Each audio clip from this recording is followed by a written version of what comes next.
depuis 2011, nous avons engagé d'importants investissements dans ce département. Ces investissements concernent notamment le secteur de l'électricité, de l'eau potable, de la santé, de l'éducation, de la sécurité, des infrastructures routières, et ainsi de suite.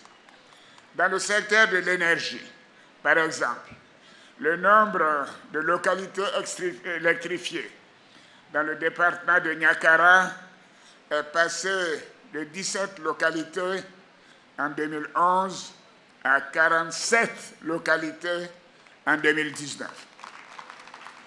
Oui, voyez-vous, maintenant nous sommes à un taux de couverture de 81% en 2019, contre seulement 29% en 2011. Dans le cadre de cette visite d'État, nous venons de procéder à la mise en service des extensions du réseau électrique dans les quartiers de Calais et de Dofangui. Cependant, je sais que le département de Niakara avait accusé un important retard. C'est pourquoi nous avons décidé d'intensifier les travaux au cours de ces derniers mois. Ainsi, dans le secteur de la sécurité, nous prévoyons la construction et l'équipement de brigades et de casernes équipées, ainsi qu'à la construction d'un commissariat de police à Tafiré. Oui, en plus de celui de Niakara, actuellement en cours. Je sais que la question de l'accès à l'eau potable est une réelle préoccupation dans la région. Nous avons, dans le cadre du programme social du gouvernement, commencé la réparation des pompes à motricité humaine, actuellement en panne, et le ministre de l'Hydraulique nous a informé hier en Conseil des ministres que la mise en service de ces pompes est prévue pour le 15 décembre au plus tard.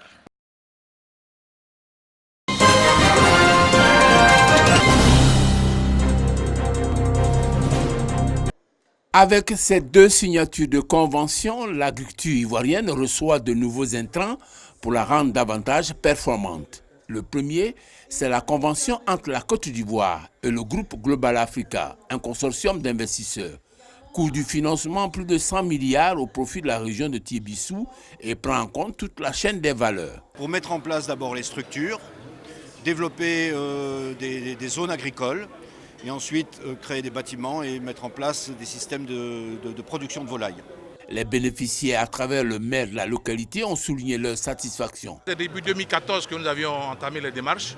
Aujourd'hui, nous venons de signer un accord qui va pouvoir permettre la création de 2500 emplois et permettre à nos parents de pouvoir se prendre en charge. Le second étant, la convention avec le groupe Visa a trait au paiement électronique des producteurs avec des dispositions adaptées au monde paysan. Pour le ministre de l'Agriculture et du Développement rural, Adjumani Kouassi, ces deux conventions vont révolutionner le secteur agricole. Lorsque vous vendez votre tomate, qu'on ne vous donne plus de l'argent main à main, c'est une évolution. Lorsque vous produisez, vous êtes sûr que votre production va être acheminée vers les usines pour la transformation. Et vous savez également qu'après la transformation, la commercialisation sera immédiate. Donc ce sont des méthodes nouvelles pour rendre durable l'agriculture au niveau de la Côte d'Ivoire.